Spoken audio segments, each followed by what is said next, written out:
দুই দশকেও শেষ হয়নি কাস্টমস হাউসগুলো ডিজিটালাইজেশন, বন্ধ হয়নি অর্থ পাচার, শুল্কায়ন জটিলতায় ব্যবসায়ীরা। কাস্টমস দিবসে দেশের বিভিন্ন স্থানে বর্ণাঢ্য র্যালি।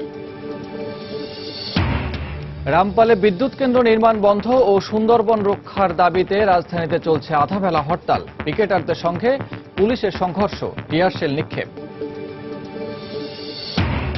দেশের বিভিন্ন স্থানে ইটভাটার ঝুঁকিপূর্ণ পরিবেশে কাজ করছে প্রায় 20,000 শ্রমিক। পুরনো প্রযুক্তির ব্যবহার আর দুর্বল পরিবেশের আইনি কারণ মন্তব্য বিশেষজ্ঞদের। এবং আর মাত্র 6 দিন পর বাঙালির প্রাণের মেলা অমর একুশে গ্রন্থমেলা চলছে শেষ মুহূর্তের প্রস্তুতি। থাকছে পর্যাপ্ত নিরাপত্তা ব্যবস্থা।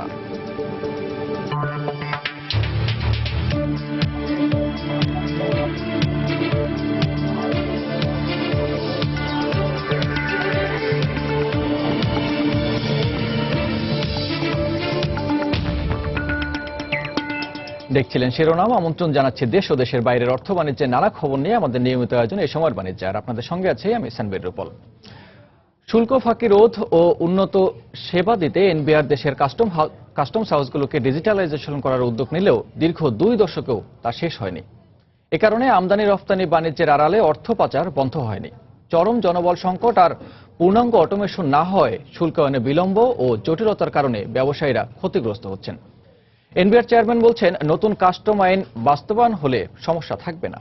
বিস্তারিত জানাচ্ছেন হাজারা শিউলি। এনবিআর এর মোট রাজস্বের 31% আসে কাস্টমস হাউসগুলো থেকে। অথচ প্রতি বছর বাণিজ্যের পরিমাণ 10 থেকে 12% করে বাড়লেও কাস্টমস হাউসগুলোর সক্ষমতা বাড়েনি সে হারে।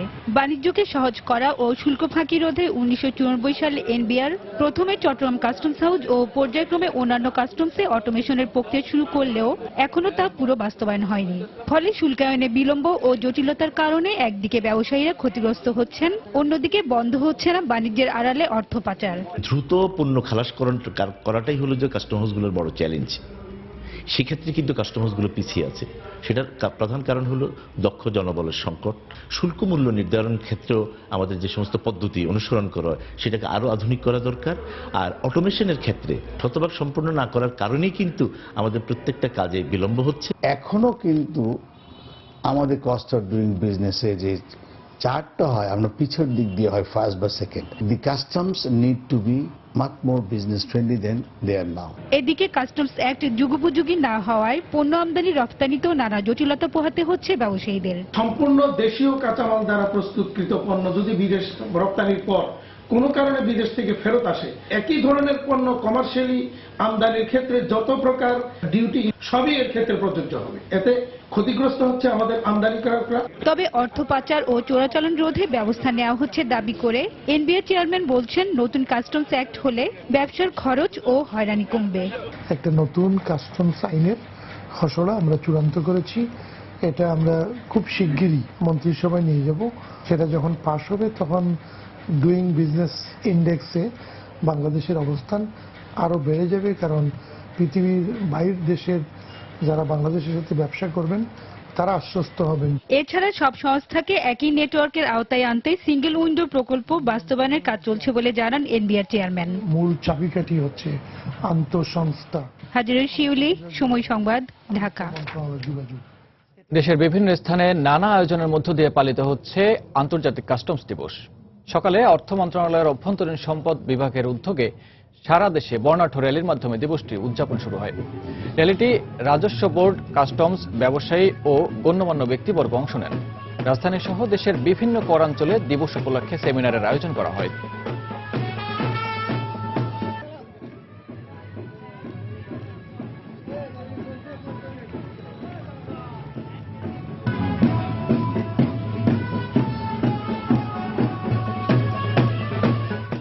আন্তর্জাতিক কাস্টমস দিবস 2017 উপলক্ষে রাজশাহী মেডিকেল কলেজ অডিটোরিয়ামে সেমিনার শুরু হয়েছে। এই মুহূর্তে সেখানে আছেন রিপোর্টার রাকিবুর রহমান।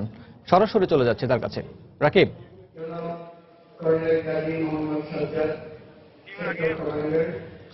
ধন্যবাদ রূপল। আন্তর্জাতিক কাস্টমস দিবস উপলক্ষে আজ সকাল থেকে কিন্তু রাজশাহী কাস্টমস অফিসের আয়োজনে আমরা রাঁচিতে নানান আয়োজন দেখেছি এবং সব ভোরে দেখেছি যে নগরীর উপশহর থেকে একটি বর্ণাঢ্য র্যালি বের হয়ে কিন্তু নগরীর গুরুত্বপূর্ণ সড়ক প্রদক্ষিণ শেষে আজকে কিছুক্ষণ আগে কিন্তু এখানে রাজশাহী মেডিকেল কলেজ হাসপাতালের এই অডিটোরিয়ামে এসে কিন্তু একটি সেমিনারের আয়োজন হচ্ছে। এই সেমিনারে এখানে কিছুক্ষণ আগেই সেটি শুরু হচ্ছে এবং আমরা দেখছি যে একটি কি নোট উপস্থাপনা চলছে। এখানে মূলত রাজশাহী যে কাস্টমস অফিস রয়েছে সেখান থেকে তাদের কার্যক্রমগুলো তুলে ধরা হচ্ছে এবং আমরা কিছুক্ষণ আগে কিন্তু এইখানকার যিনি কাস্টমস এক্সাইজের যিনি কমিশনার মোয়াজ্জেম হোসেন তার সাথে কথা বলেছে। তিনি যেটি বলছেন মূলত যে আন্তর্জাতিক কাস্টমস দিবসের উপলক্ষে কিন্তু তথ্য উপাত্তের পর্যালোচনার মাধ্যমে কিন্তু সীমান্ত ব্যবস্থাপনাটি মূলত জানানোর জন্য কিন্তু সাধারণ মানুষকে এবং যারা ব্যবসায়ী রয়েছেন, যারা প্রতিনিয়ত আমদানি রপ্তানির সঙ্গে যুক্ত রয়েছেন, তাদেরকে জানানোর জন্য আজকের এই ধরনের আয়োজন। এবং আমরা এখানে দেখছি এই বিষয়ে কিন্তু একটি সেমিনার অনুষ্ঠিত হচ্ছে। এখানে প্রধান অতিথি হিসেবে যিনি উপস্থিত রয়েছেন রাজশাহী স্থানীয় সংসদ সদস্য ফজলে হোসেন বাদশা এবং এর সাথে কিন্তু আরো অন্যান্য অতিথি যারা রয়েছেন এই সঙ্গে সম্পর্কে যুক্ত, যেমন আমরা বিজিবির কে দেখছি এবং পুলিশ কমিশনার এবং পুলিশ সুপার যারা রয়েছেন তারা কিন্তু এখানে উপস্থিত হয়েছেন। এবং এখান থেকে মূলত যেটি বলা হচ্ছে সেটি হচ্ছে যে আসলে এই সেমিনারের মাধ্যমে সাধারণ মানুষকে জানানো এই কাস্টমস সম্পর্কে, তাদের কাস্টমসের যে কার্যক্রম রয়েছে সেই কার্যক্রমগুলো সম্পর্কে। এবং এখান থেকে রূপল আপনাকে জানিয়ে রাখি যে হচ্ছে এখানে কিছুক্ষণ আগে যখন আমরা কাস্টম কমিশনার যিনি তার সঙ্গে যখন আমরা কথা বলছিলাম মোয়াজ্জেম হোসেন, তিনি আমাদেরকে যেটি নিশ্চিত করেছেন যে আসলে তাদের সেবাগুলো সকলের কাছেই কিন্তু তুলে ধরার জন্য কিন্তু এই কার্যক্রমগুলো করছেন এবং কাস্টমস আরো কি করছে এবং কি কি সুবিধা নিয়ে আসছে সাধারণ ব্যবসায়ী এবং সকলের কাছে, সেই বিষয়গুলো কিন্তু এর মাধ্যমে তুলে ধরা হবে। তো রূপল, এই ছিল আমার কাছে এই সেমিনারের সর্বশেষ। আন্তর্জাতিক কাস্টমস দিবস উপলক্ষে রাজশাহী মেডিকেল কলেজ অডিটোরিয়ামে চলছে একটি সেমিনার এবং সেই সেমিনার থেকে আমাদের খবর জানাচ্ছিলেন রাকিবুল হাসান। আমরা চলে যাচ্ছি পরের সংবাদে। শুল্ক ফাঁকি রোধে এনবিআর ঘোষিত এনফোর্সমেন্ট মাসে অভিযান চালিয়ে 1,000 কোটি টাকা রাজস্ব আদায় হয়েছে বলে জানিয়েছেন এনবিআর এর চেয়ারম্যান মোহাম্মদ নজিবুর রহমান। গতকাল আন্তর্জাতিক কাস্টমস দিবস উপলক্ষে সেগুনবাগিচায় রাজস্ব ভবনে আয়োজিত এক সংবাদ সম্মেলনে এনবিআর চেয়ারম্যান এ তথ্য জানিয়ে বলেন, অসৎ ব্যবসায়ীদের নিজেরা সুদে নিচ্ছেন। এ সময় চলতি অর্থবছরের প্রথম 6 মাসে রাজস্ব আদায়ে গত অর্থবছর থেকে 20% প্রবৃদ্ধি হয়েছে বলেও জানালেন তিনি। লক্ষ্যমাত্রা পূরণের প্রশ্নটি এড়িয়ে যান এনবিআর চেয়ারম্যান। তিনি আরও বলেন, জুনের আগেই ইটিএন নম্বরের সংখ্যা 30 লাখে উন্নীত হবে এবং মার্চে অনলাইনে ভ্যাট পুনঃনিবন্ধনের কার্যক্রম শুরু করা হবে। এনবিআরকে রাজস্ব আদায়ের সহায়তার জন্য এবার কাস্টমস দিবসে অ্যাটর্নি জেনারেল অফিস সহ RAB, border guard, coast guard ও স্থলবন্দর কর্তৃপক্ষকে world custom organisation merit award certificate দেওয়া হবে।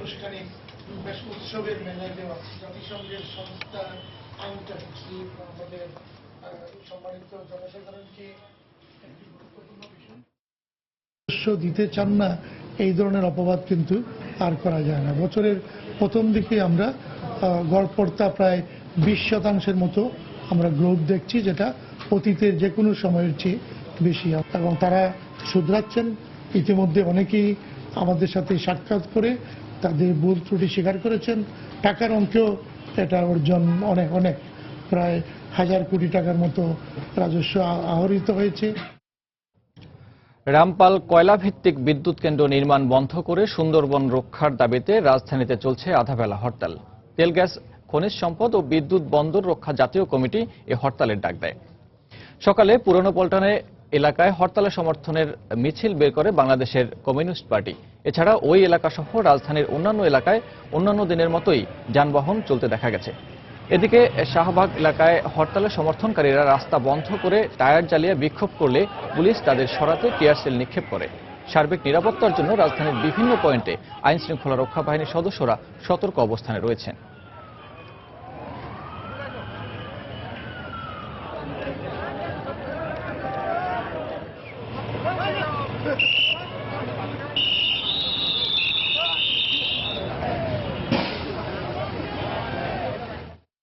শাহবাগ মোড়ে কাউকে কোনো ধরনের কর্মসূচি করতে আমরা অ্যালাউ করি না। সকালে দেখছিলাম যে কিছু লোক আসছে এখানে চেষ্টা করছিল এই রাস্তাটা বন্ধ করার, যার প্রেক্ষিতে আমরা এখানে তাদেরকে ডিসপাস করে দিই। ল এনফোর্সার যারা আছে আপনারা দেখেছেন তাদের উপর ইট পাটকেল মারা হয়েছে।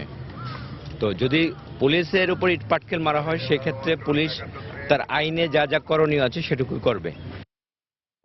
দর্শক, এই মুহূর্তে রাজধানীর শাহবাগ এলাকায় আছেন রিপোর্টার খান মোহাম্মদ রুমেল। সেখানকার খবরাখবর জানতে আমরা সরাসরি যোগ দিচ্ছি তার সাথে। রুমেল। রূপল, সকাল থেকে যেটা আপনাকে বলছিলাম যে শাহবাগের এই এলাকায় হরতাল সমর্থকরা অবস্থান নিয়েছেন, তো এখনো পর্যন্ত তারা সেখানে অবস্থান নিয়ে আছেন এবং চারুকলার সামনে তারা সেই জায়গায় অবস্থান নিয়ে তারা সেখান থেকে হরতালের সমর্থনে বিভিন্ন ধরনের স্লোগান দিচ্ছেন। আর পুলিশের কর্মকর্তারা, পুলিশের সদস্যরা যারা জাদুঘরের সামনে অবস্থান নিয়েছিলেন, সেই পুলিশের ব্যারিকেড এখনো পর্যন্ত জাদুঘর এলাকায় রয়েছে।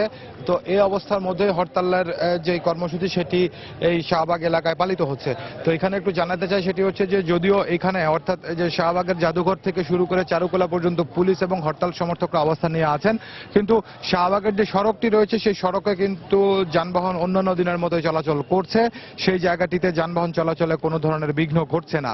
তবে পুলিশ কর্মকর্তারা যেটি বলেছিলেন সেটি হচ্ছে যে শাহবাগ যেহেতু ঢাকা শহরের একটি গুরুত্বপূর্ণ সড়ক, তো সেই কারণে পুলিশ বলেছিল যে শাহবাগ সড়ককে তারা কোনো মতে অবরোধ করতে দেবেন না এবং শাহবাগকে তারা বন্ধ করতে দেবেন না। তো সেভাবেই চলছে। আর তবে এই শাহবাগ এলাকা থেকে বিশ্ববিদ্যালয়ের দিকে যাওয়ার যে রাস্তা, সেই রাস্তায় যানবাহন চলাচল করছে না, কারণ যেহেতু এখানে পুলিশ এবং হরতাল সমর্থকরা অবস্থান নিয়ে দাঁড়িয়ে আছেন। আর এছাড়া আমরা দেখেছি যে যারা এমনিতে বিশ্ববিদ্যালয়ের দিকে যেতে চান তারা কিন্তু পায়ে হেঁটে বিশ্ববিদ্যালয় এলাকায় প্রবেশ করতে পারছেন। পুলিশ কর্মকর্তারাও সাধারণ মানুষজনকে ভিতরে যেতে কোনো বাধা দিচ্ছেন না এবং হরতাল সমর্থকরা আমরা দেখছি যে যারা পায়ে হেঁটে যাচ্ছেন তাদেরকেও কোনো ধরনের বাধার মুখে পড়তে হচ্ছে না। তো এভাবেই হরতালের যে কর্মসূচি আজকে সেটি এখনো পর্যন্ত চলছে। তো আপনি জানেন যে আজকে এই তেল গ্যাস বিদ্যুৎ বন্দর রক্ষা জাতীয় কমিটির যে হরতাল, সেই হরতালটি বেলা 2টা পর্যন্ত। তো সকাল 6টা থেকে শুরু হয়েছে হরতাল, এখন 11:15 মতো বাজে, আর হয়তো 3 ঘন্টার কিছু কম সময় বাকি রয়েছে হরতালের। তো হরতাল সমর্থকরা কিন্তু সকাল থেকে আমরা যেটি দেখেছিলাম যে এই জায়গায় অবস্থান নিয়েছিল, তারা কিন্তু সেই অবস্থান এখনো পর্যন্ত তাদের এখনো এই এলাকায় রয়ে গেছে। তো পুলিশ কর্মকর্তারা বলছেন যে হরতাল সমর্থকরা যদি বিশ্ববিদ্যালয় এলাকায় বা বিশ্ববিদ্যালয়ের ভিতরে তারা অবস্থান নেন, তাদের কর্মসূচি পালন করেন, সেই জায়গাতে পুলিশ বলছে তারা কোনো বাধা দেবে না। যদি সড়ক অবরোধ করতে আসে তখন সেটি তাদেরকে করতে দেয়া হবে না, এমনটাই পুলিশ কর্মকর্তারা আমাদেরকে বলেছেন। তো শাহবাগ থেকে আমার কাছে এখন পর্যন্ত এই ছিল সবশেষ খবর। রূপল। রামপাল বিদ্যুৎ কেন্দ্র বন্ধ এবং সুন্দরবন রক্ষার দাবিতে তেল গ্যাস রক্ষা জাতীয় কমিটির ডাকে চলছে অর্ধবেলা হরতাল, এবং শাহবাগ থেকে আমাদের এই খবরাখবর জানাচ্ছিলেন খান মোহাম্মদ রুমেল। আমরা সরাসরি ছিলাম সেখানে। বিশ্বব্যাংকের প্রতিবেদন বলছে পৃথিবীতে বায়ু দূষণের তালিকায় বাংলাদেশের অবস্থান চতুর্থ, আর বছরে সারা দেশে 3,500 মানুষ বায়ু দূষণজনিত অসুখে মারা যাচ্ছে। বিশ্ব স্বাস্থ্য সংস্থা জানিয়েছে দেশে গ্রিন হাউস গ্যাসের সবচেয়ে বড় উৎস ইটভাটা। এমন ঝুঁকিপূর্ণ পরিবেশে যে শ্রমিকরা কাজ করছেন তাদের সম্পর্কে সরকারের নেই কোনো পরিসংখ্যান। পুরনো প্রযুক্তির ব্যবহার, দুর্বল পরিবেশ আইন এবং দায়বোধের ঘাটতি এ খাতকে দেশের সবচেয়ে ঝুঁকিপূর্ণ খাত হিসেবে দাঁড় করিয়েছে। ইটভাটার জীবন নিয়ে শাতিলা শারমিনের রিপোর্ট, আর ক্যামেরায় ছিলেন খলিলুর রহমান।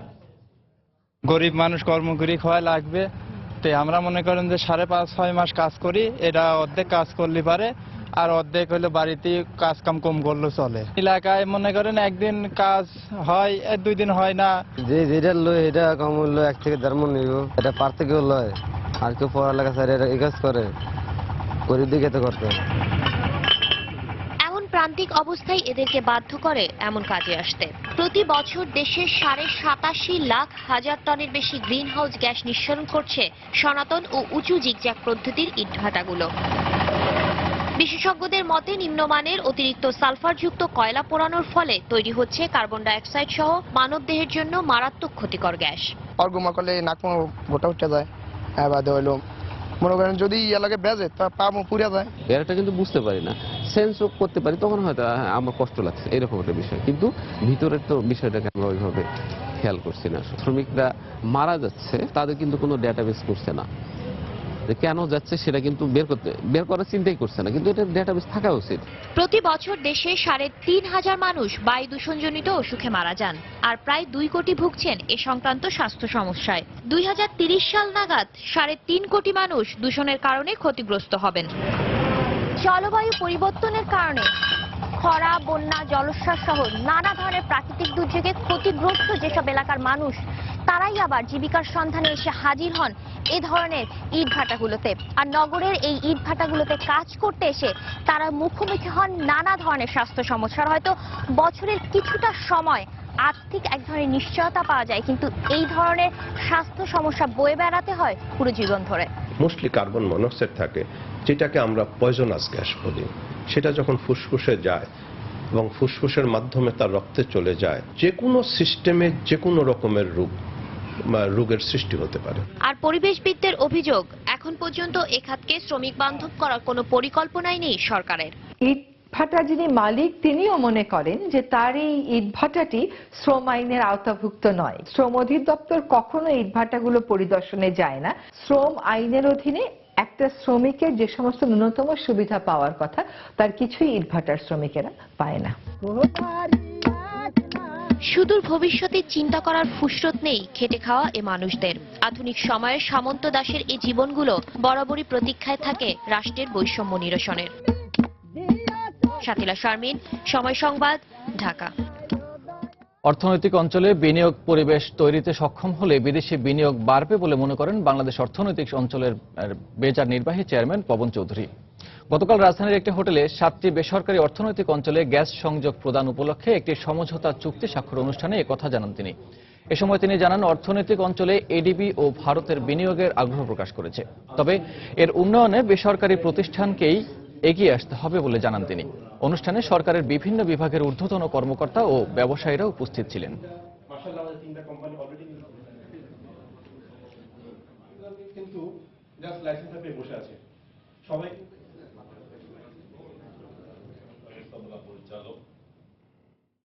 ভারত থেকে আগ্রহ প্রকাশ করা হয়েছে আরো 4টে জোনে $98 মিলিয়ন এবং $90 মিলিয়ন দেওয়ার জন্য, প্লাস এডিবির সাথে এখন জিএজেড আছে, তারা যোগ দিয়েছে।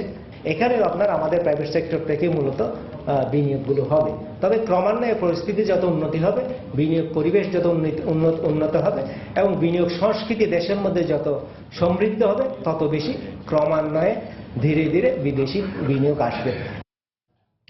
দুর্নীতির পরিমাণ সম্পর্কে ধারণা না থাকলেও সরকারি কাজে প্রচুর অপচয় হয় উল্লেখ করে পরিকল্পনা মন্ত্রী আ.হ.ম মুস্তফা কামাল বলেন, সক্ষমতা না থাকার কারণেই এই অপচয় হচ্ছে।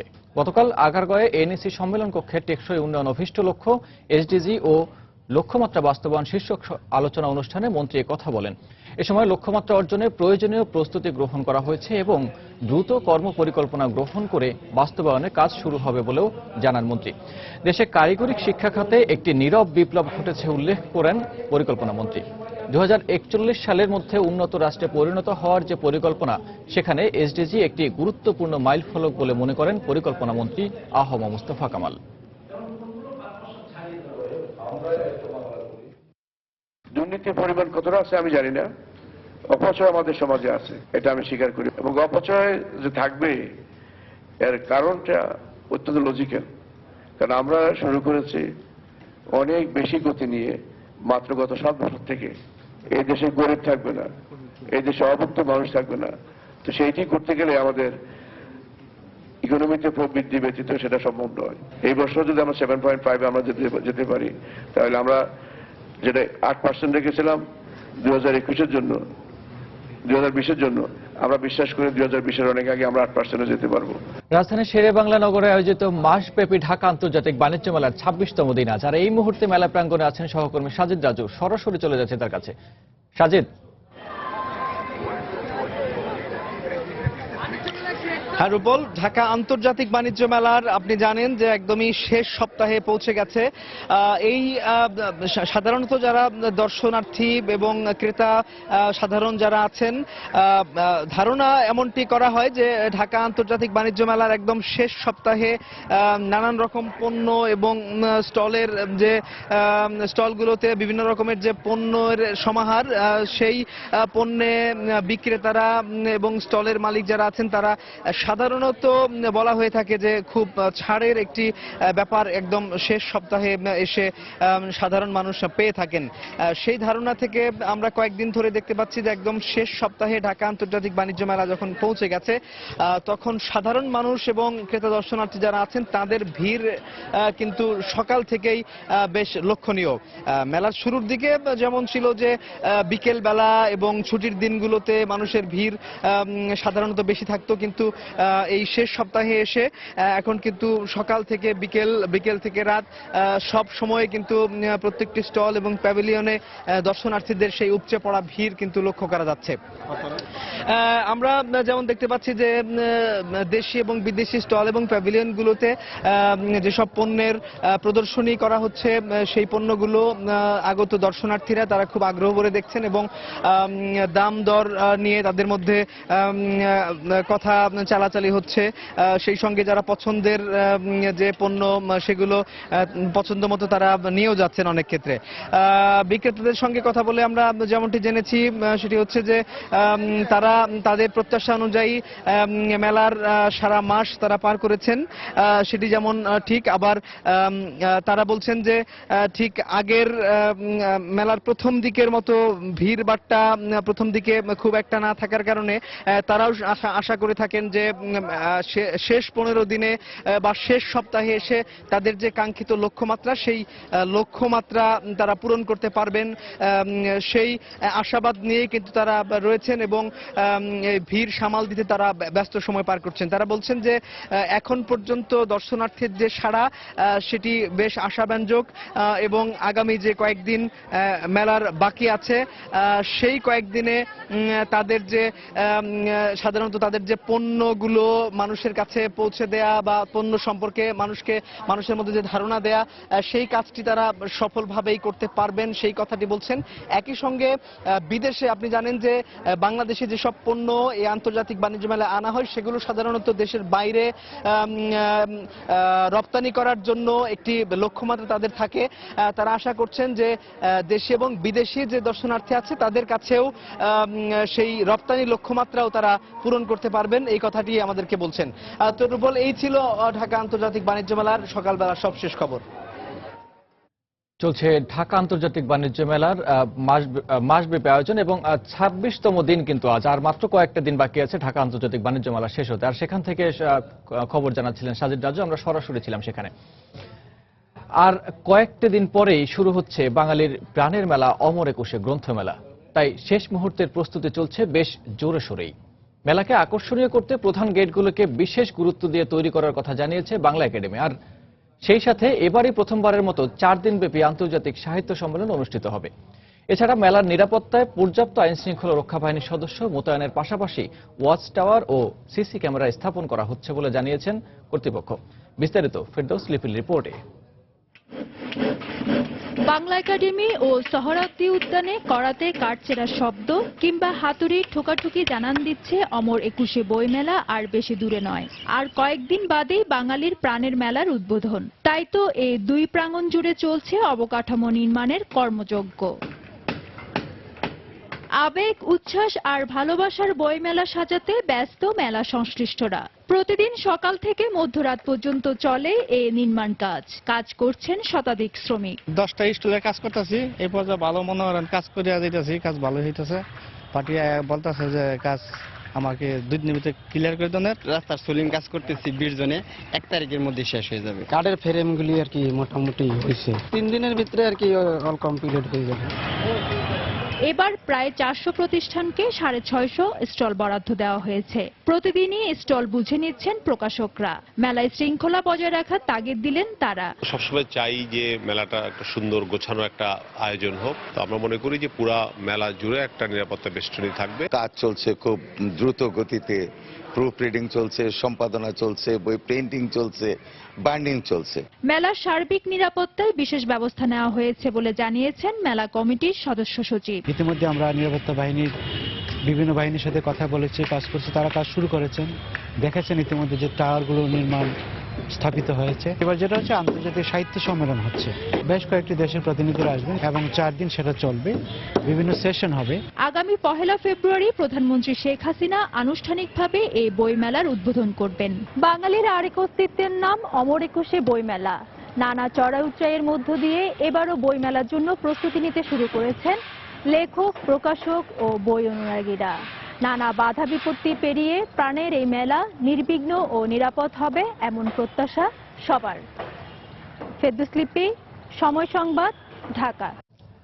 শেষ হলো 2 দিনের ওয়ালটন ডিস্ট্রিবিউটর ও প্লাজা কনফারেন্স। গাজীপুরের চন্দ্রায় ওয়ালটন মাইক্রোটেক কারখানা প্রাঙ্গণে অনুষ্ঠিত কনফারেন্সে সারা দেশ থেকে আসা ওয়ালটনের এক্সক্লুসিভ ডিস্ট্রিবিউটর ও প্লাজা প্রতিনিধিরা অংশ নেন। কনফারেন্সে ছিলেন ওয়ালটন গ্রুপের চেয়ারম্যান এস.এম. নজরুল ইসলাম সহ প্রতিষ্ঠানটির ঊর্ধ্বতন কর্মকর্তারা।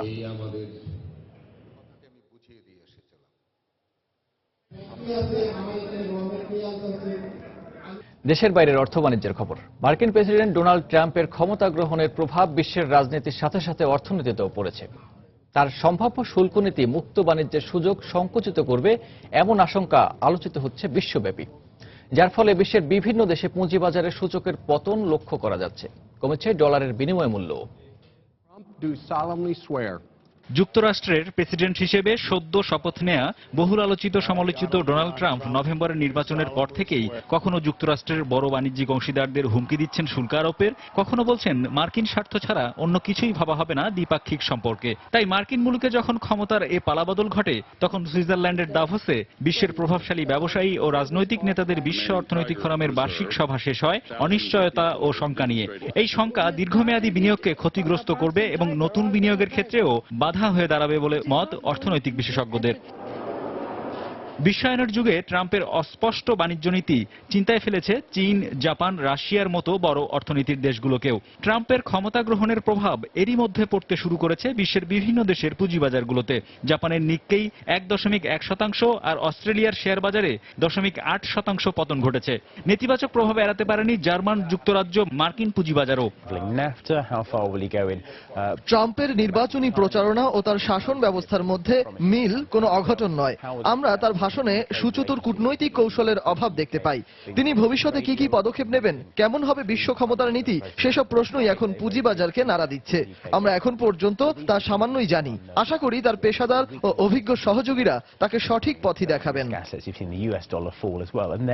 পুঁজিবাজারের মতো মুদ্রাবাজারেও আজ পড়েছে ট্রাম্প জামানার। সম্প্রতি জাপানি ইয়েনের বিপরীতে ডলারের দাম কমেছে 1.2%। ইউরো কিনতেও 0.5% ব্যয় বেড়েছে ডলারের। সেই সাথে ডলারের বিপরীতে দক্ষিণ আফ্রিকান র্যান্ড ও মেক্সিকান পেসোর দাম বেড়েছে 0.8%। হরিপদ সাহা, সময় সংবাদ। বহুল আলোচিত যুক্তরাষ্ট্র মেক্সিকো সীমান্তে দেয়াল নির্মাণের নির্বাহী আদেশে সই করেছেন মার্কিন প্রেসিডেন্ট ডোনাল্ড ট্রাম্প। একই সঙ্গে যেসব রাজ্য বা শহর অনিবন্ধিত অভিবাসীদের গ্রেফতার করছে না, তাদের তহবিল কমিয়ে আনার একটি বিলও স্বাক্ষর করেন ট্রাম্প। বুধবার হোমল্যান্ড সিকিউরিটিজ বিভাগে এক অনুষ্ঠানে এ নির্বাহী আদেশে স্বাক্ষর করেন তিনি। নির্বাচনী প্রচারণায় ট্রাম্প একাধিকবার মেক্সিকো সীমান্তে দেয়াল নির্মাণ এবং মুসলিম শরণার্থীদের যুক্তরাষ্ট্রে প্রবেশাধিকার নিষিদ্ধ করার কথা বলেন। বুধবার এক টেলিভিশন সাক্ষাৎকারে ট্রাম্প বলেন, অবশ্যই মেক্সিকো সীমান্তে 2000 মাইল দেয়াল নির্মাণ করবে যুক্তরাষ্ট্র, আর সম্পূর্ণ খরচ বহন করবে মেক্সিকো। শিগগিরই ট্রাম্প সিরিয়া, ইয়েমেন, ইরাক সহ মধ্যপ্রাচ্য ও আফ্রিকার কয়েকটি দেশের নাগরিকদের যুক্তরাষ্ট্রে প্রবেশের কড়াকড়ি আরোপ করতে যাচ্ছে বলে জানিয়েছে গণমাধ্যম। এদিকে সীমান্তে দেয়াল তৈরি ও বিভিন্ন রাজ্যে অভিবাসন বিরোধী ট্রাম্পের আদেশের পরপরই হোয়াইট হাউসের সামনে বিক্ষোভ র্যালি করেছে শত শত মানুষ। দর্শক, গোপালগঞ্জ সদরে মানিকদহে রোভার স্কাউটের সবচেয়ে বড় সমাবেশ জাতীয় রোভার মোড়ের উদ্বোধনী অনুষ্ঠানে বক্তব্য রাখছেন প্রধানমন্ত্রী শেখ হাসিনা। আমরা সরাসরি চলে যাচ্ছি সেখানে। অনুষ্ঠিত হচ্ছে এই অনুষ্ঠানে যারা উপস্থিত সবাইকে আমি স্বাগত জানাই, শুভেচ্ছা জানাই। আমি আজকে দিনে জাতির পিতার প্রতি শ্রদ্ধা জানাই, জাতীয় চার নেতার প্রতি শ্রদ্ধা জানাই, মহান মুক্তিযুদ্ধে যে 30 লক্ষ শহীদ রক্ত দিয়েছে তাদের প্রতি শ্রদ্ধা জানাই, 2 লক্ষ মা বোনের প্রতি আমি শ্রদ্ধা জানাই, যাদের মহান আত্মত্যাগের বিনিময়ে আমাদের এই স্বাধীনতা। প্রিয় রোভার স্কাউট বৃন্দ, তোমরা যারা এই মুঠে অংশগ্রহণের সুযোগ পেয়েছ, আমি মনে করি তোমরা অত্যন্ত সৌভাগ্যবান। এবং আমি আশা করি এই ক্যাম্পের অভিজ্ঞতা এবং চ্যালেঞ্জ সমূহ মোকাবেলা করে তোমরা নিজেদেরকে আরো দক্ষ এবং সুযোগ্য করে গড়ে তুলবে। এবারের মোট থিম শান্তিময় জীবন, উন্নত দেশ। আমি মনে করি এটা অত্যন্ত সময়োপযোগী। আমরা দেশের উন্নতি চাই, আমরা অগ্রগতি চাই, আমরা বাংলাদেশকে একটি শান্তিময় বাংলাদেশ হিসেবে গড়ে তুলতে চাই। কাজে এই থিমটি খুবই সময়োপযোগী হয়েছে বলে আমি ধন্যবাদ জানাচ্ছি। আমরা সরকার গঠন করার পর, অর্থাৎ আওয়ামী লীগ সরকার গঠন করার পর থেকে আমরা উদ্যোগ নিয়েছি। আমাদের সরকার শিক্ষা মন্ত্রণালয়ের মাধ্যমে 2011-12 এবং 2012-13 অর্থ বছরে পৃথক একটি প্রকল্পের আওতায় বাংলাদেশে প্রথমবারের মতো 24তম রিজিওনাল স্কাউট কনফারেন্স আয়োজন করেছে। মৌচাকে জাতীয় স্কাউট প্রশিক্ষণ কেন্দ্রের আধুনিকায়নের কাজও আমরা সম্পন্ন করে দিয়েছি। এছাড়া আমাদের প্রাথমিক ও গণশিক্ষা মন্ত্রণালয়ের আওতায় 2010 থেকে 2016 পর্যন্ত সদ্য সমাপ্ত কাবিং সম্প্রসারণের মাধ্যমে 11,000 নতুন কাব স্কাউট দল গঠন করা হয়েছে। 2010 থেকে 2014 সাল পর্যন্ত শিক্ষা মন্ত্রণালয়ের মাধ্যমে হিউম্যান রিসোর্স থ্রু স্কাউটিং প্রকল্পের আওতায় 2,000 নতুন স্কাউট দল, 5টি জেলা স্কাউট ভবন, দিনাজপুর ও কুমিল্লায় মহিলা ডরমিটরি নির্মাণ করা হয়। এছাড়াও জাতীয় স্কাউট প্রশিক্ষণ কেন্দ্রের প্রাচীর সহ সংস্কার কাজ এবং সিলেট আঞ্চলিক স্কাউট প্রশিক্ষণ কেন্দ্রের অবকাঠামো উন্নয়নের কাজ দ্রুত সম্পন্ন করা হয়েছে।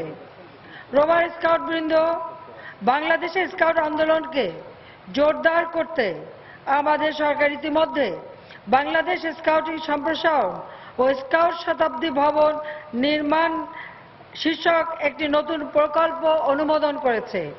প্রাথমিক ও গণশিক্ষা মন্ত্রণালয়ের আওতায় প্রাথমিক বিদ্যালয় সমূহে কাব স্কাউটিং বাড়ানোরও উদ্যোগ নেওয়া হয়েছে।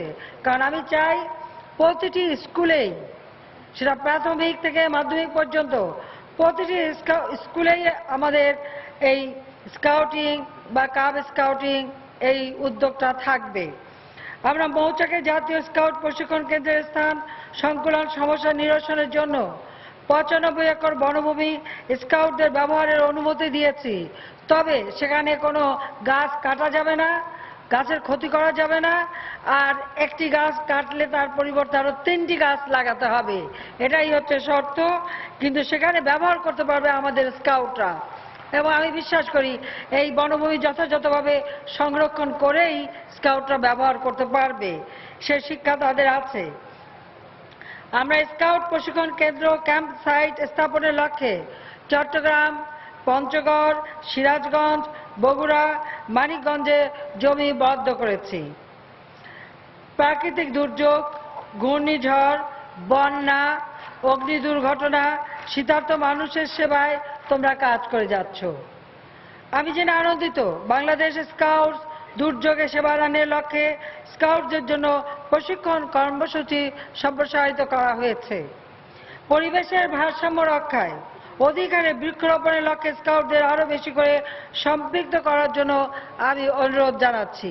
কারণ আমি চাই যে বৃক্ষরোপণের মাধ্যমে আমাদের পরিবেশ আরো যেমন উন্নত হবে, আর জলবায়ু পরিবর্তনের হাত থেকেও দেশ এবং দেশের মানুষ রক্ষা পাবে। আমি আশা করি যে তোমরা যেভাবে সেবামূলক কাজের প্রশিক্ষণ নিচ্ছ এবং কষ্ট স্বীকার করছো, কাজে তোমাদের এই সেবাধর্মী কাজ আরো বিস্তৃত হোক, জনগণ আরো সেবা পাক। আমরা আমাদের দেশকে এগিয়ে নিয়ে যেতে চাই, আমরা শিক্ষায় দীক্ষায় দেশকে আরো উন্নত করতে চাই। আমাদের দেশ আত্মমর্যাদাশীল হবে, আত্মনির্ভরশীল হবে, সেটাই আমরা চাই। আমরা বিদ্যুৎ উৎপাদন বৃদ্ধি করেছি, আমাদের স্কাউটরা অবদান রেখেছে। বিদ্যুৎ অপচয় রোধ করতে তোমরা যে ভূমিকা রেখেছো সেজন্য আমি আন্তরিক ধন্যবাদ জানাই, এবং আমি চাই সব সময় বিদ্যুৎ, পানি বা আমাদের যা কিছু আমরা ব্যবহার করি না কেন সেখানে মিত ব্যয়িতা শেখানো এবং কোনো অপচয় যেন না হয় সে সম্পর্কে মানুষকে আরো সচেতন করতে হবে। এখানে স্কাউটরা বিশেষ ভূমিকা রাখতে পারে। শিক্ষা, স্বাস্থ্য, কৃষি, যোগাযোগ, তথ্য প্রযুক্তি, শিল্প, ব্যবসা বাণিজ্য সহ 8 আর্থসামাজিক উন্নয়নের ক্ষেত্রে প্রতিটি ক্ষেত্রে আজকে বাংলাদেশ এগিয়ে যাচ্ছে। বাংলাদেশ আজকে উন্নয়নের রোল মডেল। বাংলাদেশকে আমরা এভাবেই গড়তে চাই, যেই বাংলাদেশ হবে ক্ষুধামুক্ত, দারিদ্র্যমুক্ত বাংলাদেশ। আমরা মহান মুক্তিযুদ্ধের মধ্য দিয়ে বিজয় অর্জন করে আমাদের স্বাধীনতা পেয়েছি। আজকে আমি প্রতিটি আমাদের এই স্কাউট এবং যারা এখানে উপস্থিত সুধী মণ্ডলী সকলকে এবং বিশেষ করে জাতীয় রোভার মুডের প্রত্যেকটা সদস্য এবং সুধী মণ্ডলী সবাইকে একটা কথাই বলবো, আমাদেরকে সবসময় আত্মবিশ্বাস নিয়ে চলতে হবে। জাতির পিতার নেতৃত্বে আমরা এই দেশ স্বাধীন করেছি। তিনি চেয়েছিলেন বাংলাদেশকে ক্ষুধামুক্ত, দারিদ্র্যমুক্ত, সোনার বাংলাদেশ হিসেবে গড়ে তুলতে, এবং আমি দৃঢ়ভাবে বিশ্বাস করি আমরা তা করতে পারি। এটা আমরা যে পারি, এটাই আমাদের সবসময় এই আত্মবিশ্বাস নিয়ে চলতে হবে। কারো কাছে হাত পেতে নয়, ভিক্ষা চেয়ে নয়, কারো অনুকম্পা চেয়ে নয়। আমরা আমাদের যেটুকু সম্পদ আছে সেটাই কাজে লাগিয়ে আমরা দেশকে এগিয়ে নিয়ে যাব। 2021 সালের মধ্যে মধ্যম আয়ের দেশ, 2041 সালের মধ্যে আমরা উন্নত দেশ হিসেবে বাংলাদেশকে গড়ে তুলব। প্রিয় স্কাউটবৃন্দ, দায়িত্ব পালনে আপনাদের একনিষ্ঠ হতে হবে।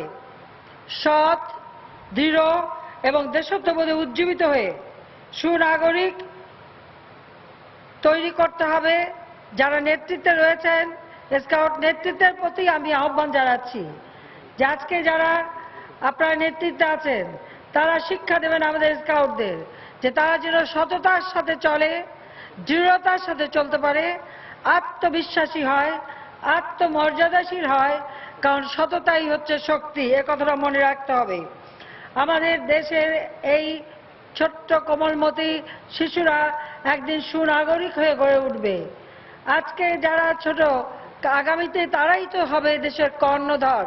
কাজে দেশকে যেন উন্নয়নের পথে তারা এগিয়ে নিয়ে যেতে পারে, সেই দিকে লক্ষ্য রেখেই আপনারা ট্রেনিং দেবেন, সেটাই আমরা চাই।